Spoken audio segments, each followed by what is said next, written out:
पूज्य स्वामी राम सुखदास जी कहते हैं, कामना का जन्म खुद से होता है। वह कामना मन में आती है, मनोगतान कहा है गीता में। कामना मन का धर्म नहीं है, काम स्वयं में रहता है। वही मन बुद्धि इंद्रियों में आता है। जब तक बोध नहीं होगा तब तक दर्द भी होगा, दुख भी होगा। परंतु बोध होने पर दर्द का ज्ञान तो होगा, पर दुख नहीं होगा। दूसरे के दुख से दुखी होना ज्ञानी के लक्षणों में नहीं है, अपितु भक्त के लक्षणों में है। मैत्रः करुण एव च। मनुष्य शरीर को दुर्लभ बताने का तात्पर्य यह नहीं है कि इसे अपना मानो, अपितु इसमें है कि इससे लाभ उठा लो। शरीर मेरा है तो सेवा करने के लिए मेरा है, लेने के लिए मेरा नहीं है। लेने से ऋण चढ़ेगा, ऋणी आदमी की मुक्ति नहीं होती। आप क्षेत्र नहीं हो, अपितु क्षेत्र को जानने वाले क्षेत्रज्ञ हो। संपूर्ण ब्रह्मांड इदम के अंतर्गत है और उसे जानने वाला क्षेत्रज्ञ है। जानने वाला व्यापक होता है। अहम भी इदमता के अंतर्गत है। अहम भी जानने में आता है, आपका स्वरूप नहीं है। अहम से संबंध विच्छेद होते ही तत्व ज्ञान हो जाता है। सीखी हुई बात से अनुभव नहीं होता। क्या ब्रह्म में अहम ब्रह्मास्मि है? मैं ब्रह्म हूं, यह उपासना है, पर इससे ब्रह्म की प्राप्ति हो जाएगी ऐसा मैं नहीं मानता। गीता को मैं अपार असीम अनंत मानता हूं। गीता पर मैं जो बोलता हूं वह अपनी बुद्धि का परिचय देता हूं। रामचरितमानस में आया है, सब जानत प्रभु प्रभुता सोई, तदपि कहें बिनु रहा न कोई। इसलिए मैं भी कह देता हूं, विहित में कमी होने से बाधा नहीं लगेगी, पर निषिद्ध कर्म जब तक होंगे तब तक साधन सिद्ध नहीं होगा, तत्व की प्राप्ति नहीं होगी। साधन और असाधन ये दोनों मनुष्य मात्र में हैं। जब तक आप में असाधन है तब तक आप साधक कैसे हुए? साधक के द्वारा भूल से भी असाधन नहीं होता। साधन में संतोष करना परमात्मा की प्राप्ति में बहुत बड़ी बाधा है। भगवान जीव को दास नहीं बनाना चाहते, अपितु मित्र बनाना चाहते हैं, अपना पूजनीय बनाना चाहते हैं। भगवान बड़े से बड़े की भी आखिरी हद है और छोटे से छोटे की भी आखिरी हद है। पारमार्थिक सिद्धि लौकिक सिद्धि जैसी नहीं है, क्योंकि परमात्म तत्व ज्यों का त्यों मौजूद है। उसका निर्माण नहीं करना है, केवल उधर दृष्टि करनी है। इसमें कोई उद्योग या परिश्रम नहीं है। बल का प्रयोग निर्बल पर होता है, जबकि परमात्म तत्व सबसे प्रबल है। योग्यता से अयोग्य पर अधिकार होता है। जिसे प्राप्त करना है वह परमात्म तत्व एक क्षण भी अप्राप्त नहीं होता। लोकालोक पर्वत जितना दूर है उतना ही शरीर आपसे दूर है। परमात्मा नजदीक से भी नजदीक है, शरीर नजदीक दिखाई देता है, परमात्मा दूर। यही तो अज्ञान है। संसार मात्र आपके किसी अंश में है, आपका स्वरूप सत्ता मात्र है। अन्य शरीरों में सत्ता नहीं जाती, यह आपकी मान्यता जाती है। माया के किसी अंश में सृष्टि है और वह माया परमात्मा के किसी अंश में है। शरीर मैं हूं, मेरा है, मेरे लिए है, यह जब तक रहेगा तब तक साधन शुरू नहीं होगा। यह नियम है कि एक भी विकार होगा तो सभी विकार आ जाएंगे, जाएंगे तो सभी विकार जाएंगे। जब तक देह का अभिमान रहता है तब तक आसुरी संपत्ति रहती है। अतः देहाभिमान को मिटाएं। देह के साथ संबंध अविवेक से है। देहाभिमान विवेक विरोधी संबंध है जो वास्तव में गुणातीत होता है। वही गुणातीत होता है। आप शरीर, इंद्रियां, मन, बुद्धि आदि के साथ न रहें, अपितु अकेले रहें। आपका स्वरूप सत्ता मात्र है, इसका अनुभव करें, सीखें नहीं। अनुभव करने से शरीर के मान अपमान, आदर निरादर आदि का आप पर असर नहीं पड़ेगा। अपने में चेतन, अमल, सहज सुख राशि, इसका भी आरोप मत करो। निषेध मुख से अनुभव करो कि शरीर मैं नहीं हूं। स्वयं के द्वारा ही स्वयं का अनुभव होगा। अनुभव होने से शुभ कर्म में तो आसक्ति नहीं होगी और अशुभ कर्म होगा ही नहीं। न तो मान का असर होगा न आदर का। अनुभव हुए बिना चैन नहीं पड़ना चाहिए। इसका तात्पर्य यह नहीं है कि अन्न जल छोड़ दो। इसका तात्पर्य बेचैन होने में है, लगन होने में है। खास बात लगन की है। लगन के बिना भूखे मर जाओ तो भी कुछ नहीं होगा। मिलने वाली वस्तु कामना न करने से भी मिलती है। ममता करने से वस्तु भी बंधती है। हम भी बंधते हैं। जो अवश्य छूटेगा उसे मन से छोड़ दें। वस्तु का संयोग होते ही वियोग शुरू हो जाता है। वस्तु को अपनी मानने से हम फंसते हैं, पर भगवान की मानने से नहीं फंसते। भगवान की मानने से वह वस्तु प्रसाद हो जाती है। यदि सब वस्तुओं को भगवान की मान लें तो पाप टिक नहीं सकता। वस्तु को भगवान की मानने से प्रसन्नता होगी। भगवान को याद रखने में सहायता मिलेगी। ऐसी कौन सी वस्तु है जो भगवान की नहीं है? सभी भगवान हैं, इसकी अपेक्षा सभी भगवान के हैं, यह मानना सुगम है। भगवत प्राप्ति के ऐसे अनेक मार्ग हैं जिनका अभी तक आविष्कार नहीं हुआ है। प्रत्येक भाई बहन के भीतर यह बात जची हुई है कि जो होगा अभ्यास से होगा। अभ्यास से नई स्थिति बनती है, जबकि परमात्म तत्व स्थिति गति से रहित है। समाधि में भी कारण शरीर में स्थिति होती है, जिसमें समाधि और व्युत्थान ये दो अवस्थाएं होती हैं। परमात्म तत्व में दो अवस्थाएं नहीं होती। स्थूल शरीर से संबंध विच्छेद होने पर क्रिया और पदार्थ में आसक्ति नहीं रहती। सूक्ष्म शरीर से संबंध विच्छेद होने पर चिंतन तथा ध्यान में और कारण शरीर से संबंध विच्छेद होने पर स्थिरता तथा एकाग्रता में आसक्ति नहीं होती।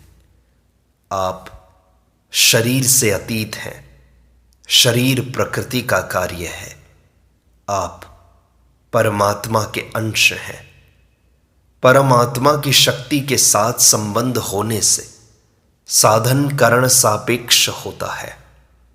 भगवान को माने या न माने, उनकी कृपा सब पर समान है। उसमें भी न मानने वाले पर ज्यादा कृपा होती है, क्योंकि नहीं जाके हरि होए।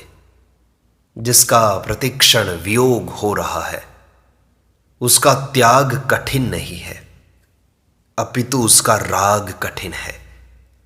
त्याग में परिश्रम नहीं है, अपितु संयोगजन्य सुख की लोलुपता ही हमें त्याग नहीं करने देती। अभ्यास से न राग मिटता है, न प्रेम होता है। अभ्यास केवल मनोनिग्रह के लिए है। जो आपको छोड़ता है उसे आप छोड़ दो तो निहाल हो जाओगे। त्याग के समान कोई सुगम साधन है ही नहीं। करण निरपेक्ष साधन की सिद्धि तत्काल हो जाती है, जबकि करण सापेक्ष साधन की सिद्धि समय पाकर होती है। शरीर मैं नहीं हूं, इसके अनुभव में बाधा यह है कि आप इसे बुद्धि से पकड़ना चाहते हैं, बुद्धि से जोर लगाते हैं, बुद्धि से अनुभव करना चाहते हैं। स्वयं से होने वाले अनुभव का आदर करें।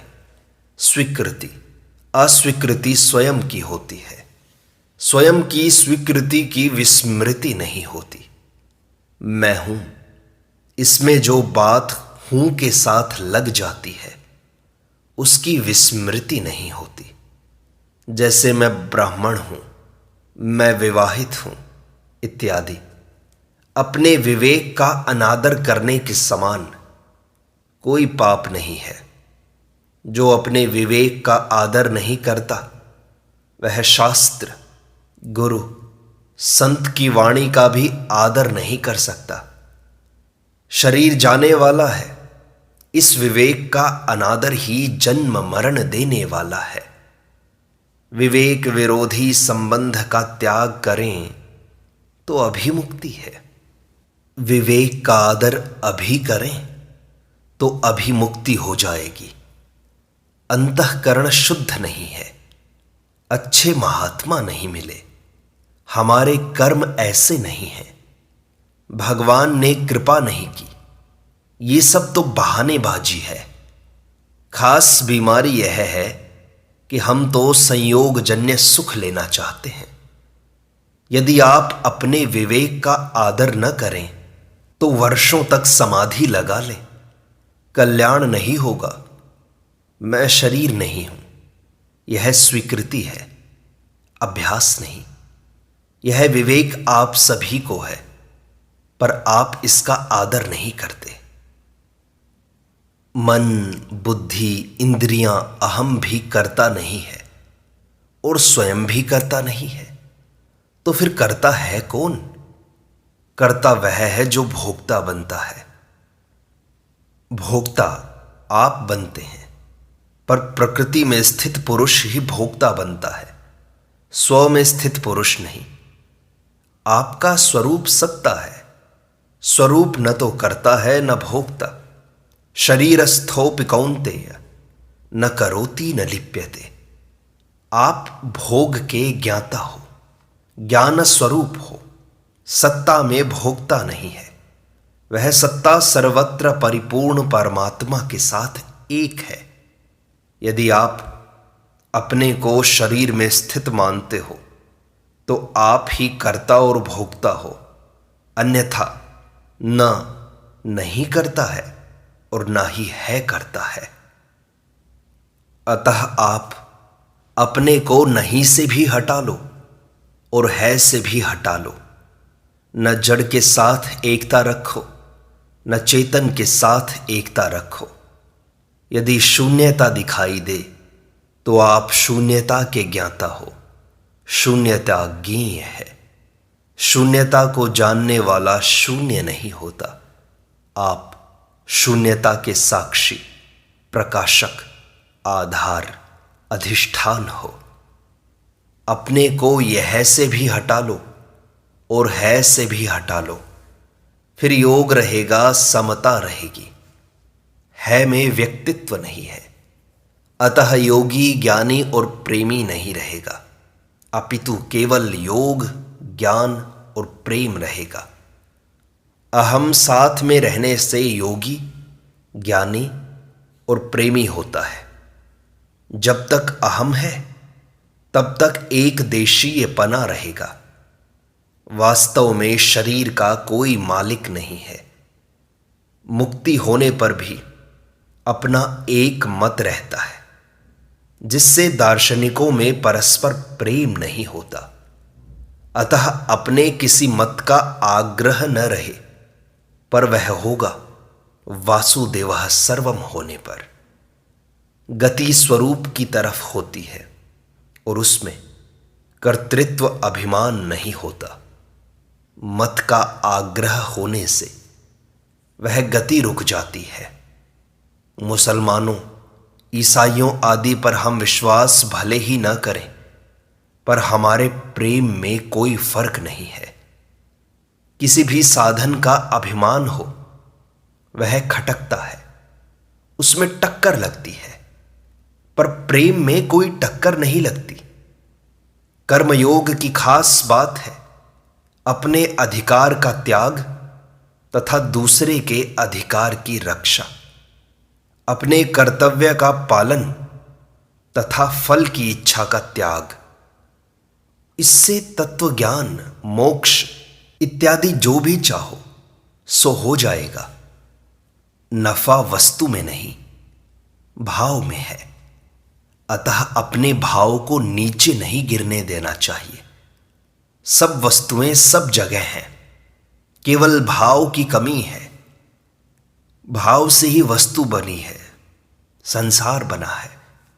भाव के कारण ही प्रहलाद जी को अग्नि जला नहीं सकी।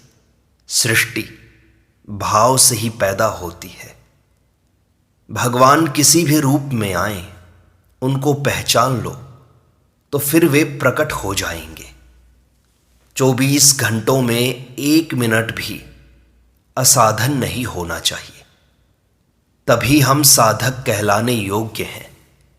ऐसा तभी संभव है जब अपनी सत्ता के साथ साधन होगा। अपनी सत्ता का अनुभव निरंतर होता है। मैं हूं, इसमें कभी व्यवधान पड़ता है क्या?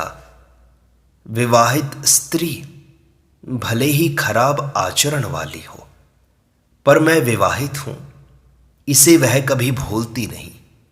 ऐसे ही स्वीकार कर लें कि मैं लोभी, क्रोधी, कामी, संसारी इत्यादि नहीं हूं, अपितु मैं भगवान का हूं। भगवान साधक की बहुत रक्षा करते हैं, पर अपने को छिपा कर रखते हैं। यह भगवान के देने की रीति है। क्रोध का स्वभाव अहित करने का होता है। सामान्य व्यक्तियों में क्रोध आता है बुरा करने के लिए। बुरा किए बिना उन्हें संतोष नहीं होता, परंतु संतों में क्रोध आता है भला करने के लिए। संसार रूप से भगवान का सबसे पहला अवतार हुआ। हम सोचते हैं कि भगवान राम के अवतार समय हम भी होते और उनको देखते, परंतु संसार रूप से भगवान का अवतार हमारे सामने है। उसके दर्शन करो, उसे नमस्कार करो। मूर्ति पूजा से भगवान कई भक्तों के सामने प्रकट हो गए। यह संसार भी भगवान की मूर्ति है। यह सब भगवान का विराट रूप है, स्वयंभू विग्रह है। अब इससे सुगम और क्या परमात्मा प्राप्ति होगी? जो कुछ कर्म करो सब भगवान का पूजन मानकर करो। यह निरंतर साधन है। आंखों से महात्मा नहीं दिखाई देता, अपितु मनुष्य दिखाई देता है। राग द्वेष मिटाओगे तो देरी लगेगी। अतः राग आए तो परमात्मा को देखो, द्वेष आए तो परमात्मा को देखो। फिर राग द्वेष रहेंगे ही नहीं। परमात्मा के सिवाय दूसरी सत्ता मानते हैं, तभी तो राग द्वेष होते हैं। संसार का वियोग नित्य है और संयोग अनित्य है। यदि सुख शांति चाहते हो तो नित्य को पकड़ो, जो संयोग काल में ही वियोग का अनुभव कर लेता है वह दुखी नहीं होता। अनित्य की इच्छा करके व्यर्थ में ही दुख पा रहे हो। यदि संयोग हो भी जाए तो भी अंत में वियोग ही नित्य रहेगा। अनित्य संयोग की लालसा ही बाधक है। इच्छा न करने पर भी होने वाला होगा, न होने वाला नहीं होगा। संयोग ही अध्यस्त है, नित्य योग अधिष्ठान है। आप अपने को कभी पापी न माने, सबके सब निर्दोष हैं। निर्दोषता आपका स्वरूप है। आप परमात्मा के अंश हैं। इस सच्ची बात को स्वीकार कर लें। दुख के सभी ऋणी हैं। दुख आकर सुख की इच्छा छुड़ा देता है। सुख की लालसा छूटते ही दुख चला जाता है। अब उसका ऋण कैसे चुकाएं? अनित्य वस्तु का संबंध कभी नित्य हो सकता ही नहीं। यदि वासुदेव सर्वम का अनुभव हो जाए तो सभी जड़ वस्तुएं चिन्मय हो जाएंगी।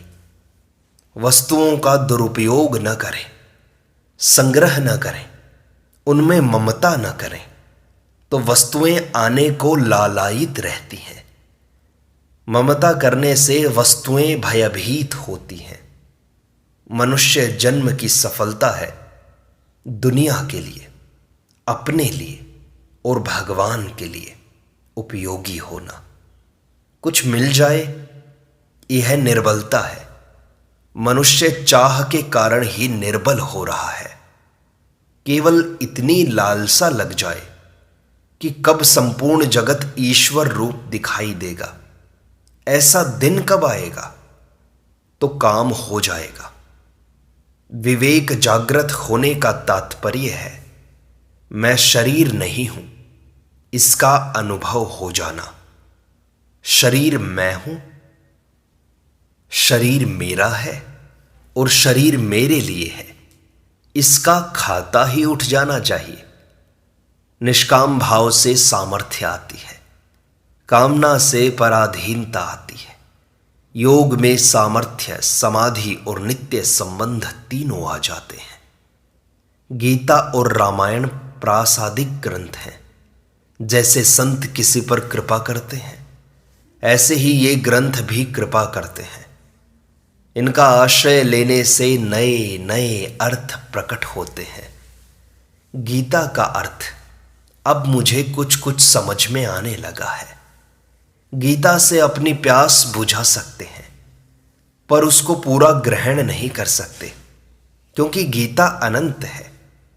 गीता अर्जुन को भी दोबारा सुनने को नहीं मिली, पर हमें प्रतिदिन सुनने पढ़ने को मिल रही है। यह भगवान की ही हम पर कितनी कृपा है। इस प्रकार सत्संग का यह भाग संपूर्णता को प्राप्त होता है। शेष अगले अंक में।